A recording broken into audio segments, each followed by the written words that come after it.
Hi everyone, నేను doctor Santosh Kumar అండి, consultant and neuro physician, LIMS hospitals. ఈరోజు మనము స్ట్రోక్ గురించి మాట్లాడుకుందాము.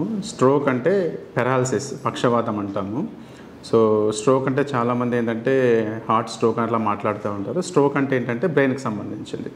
సో ఇది బ్రెయిన్ లోపల రక్తనాళాలు మూసుకొని పైన రక్తస్రావం జరిగినా కానీ ఒక పార్ట్ ఆఫ్ ద బ్రెయిన్ అనేది డ్యామేజ్ అవుతూ ఉంటుంది. దానివల్ల వచ్చే లక్షణాలని మనము stroke, brain stroke or paralysis అని అంటాం.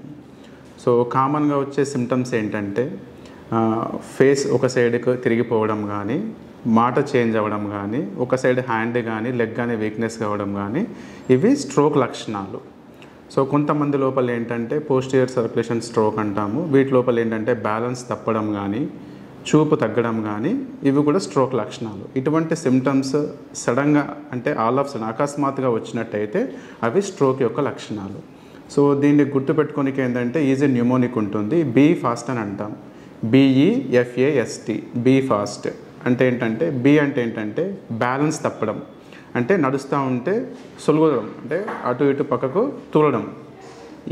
ఈ అంటే ఏంటంటే ఐ, విజన్ ప్రాబ్లమ్స్, అంటే ఒకటి రెండుగా కనపడడం కానీ, లేదంటే చూపు మందగించడం కానీ.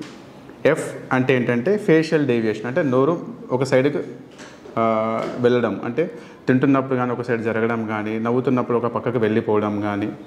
ఏ అంటే ఏంటంటే ఆర్మ్ వీక్నెస్, అంటే చెయ్యి వాలిపోవడం కానీ, పట్టు తగ్గడం కానీ. ఎస్ అంటే స్లర్డ్ స్పీచ్, అంటే మాట తడబడడం. టీ అంటే టైమ్ ఈజ్ బ్రెయిన్, అంటే ఇటువంటి లక్షణాలు ఇటువంటి లక్షణాలు అకస్మాత్తుగా స్టార్ట్ అయితే ఇమ్మీడియట్గా ట్రీట్మెంట్ తీసుకోవడం. సో ఇది న్యూమోనిక్ ఏంటంటే బీ ఫాస్ట్ అని అంటాం. సో పక్షవాతం కామన్గా ఎవరి లోపల వస్తుందంటే జనరల్గా 50 నుంచి 60 సంవత్సరాలు పైబడిన వాళ్ళల్లో చూస్తూ ఉంటాం. బట్ ఈ రోజుల్లో మాత్రం ఏంటంటే ఈవెన్ 30 ఇయర్స్ 40 ఇయర్స్లో కూడా మనం పక్షవాతం చూస్తున్నాం. సో దాన్ని స్ట్రోక్ ఇన్ యంగ్ అని అంటాం.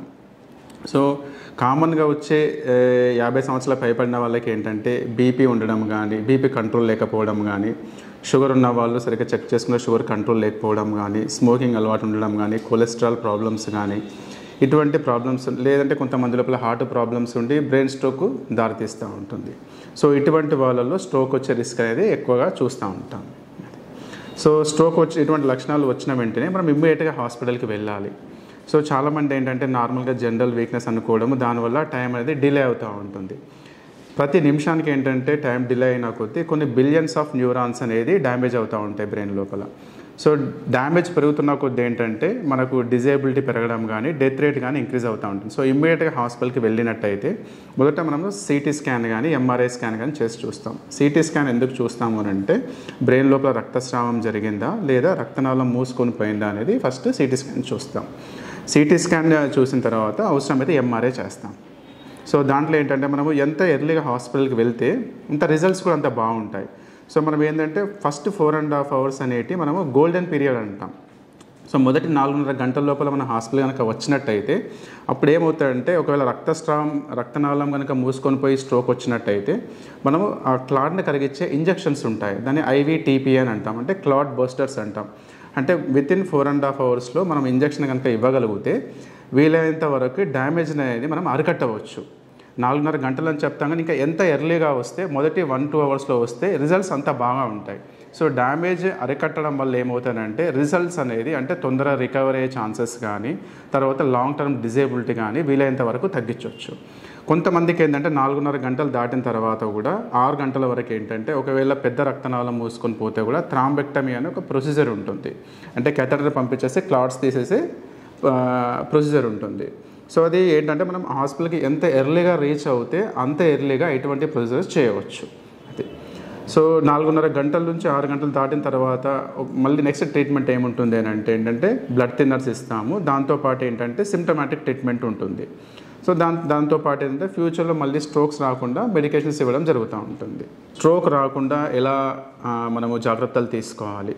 సో ఒకటి ఏంటంటే హెల్దీ లైఫ్ స్టైల్, అంటే రెగ్యులర్ ఎక్సర్సైజ్ చేయడము, అంటే అట్లీస్ట్ 30 to 45 minutes ఒక 6 days in a week, healthy diet తీసుకోవడము. దాంతోపాటు బీపీ ఉన్నవాళ్ళు, షుగర్ ఉన్నవాళ్ళు రెగ్యులర్గా చెకప్ చేసుకొని కంట్రోల్లో ఉంచుకోవడము. స్మోకింగ్ ఆపేసేయడము, ఆల్కహాల్ లాంటివి వీలైనంత వరకు బంద్ చేయడం, ఇటువంటి చేస్తే ఏంటంటే ఫర్దర్గా స్ట్రోక్ అనేది మనము నివారించవచ్చు. సో పక్షవాతాల్లో 2 రకాలు ఉంటుంది. ఒకటి ఇస్కెమిక్ స్ట్రోక్ అంటాం, రెండోది హిమరేజిక్ స్ట్రోక్ అంటాం. ఇస్కెమిక్ స్ట్రోక్ అంటే ఏంటంటే రక్తనాళం మూసుకొని పోవడం వల్ల, అంటే రక్తనాళంలో పూడిక రావడం వల్ల రక్త సరఫరా ఆగిపోయి ఒక part of the brain damage అవుతూ ఉంటుంది. హెమరేజిక్ స్ట్రోక్ అంటే ఏంటంటే రక్తస్రావం వల్ల బ్రెయిన్ లోపల ప్రెషర్ పెరిగి నాడీ కణాలు చచ్చుబడిపోయి ఒక సైడ్ పెరాలసిస్ రావడం. అది సాధారణంగా ఏంటంటే మనము ఇస్కెమిక్ స్ట్రోక్స్ చూస్తాం. Ischaemic strokes 85% of the strokes అనేది ischaemic strokes, 15% of the strokes are haemorrhagic strokes.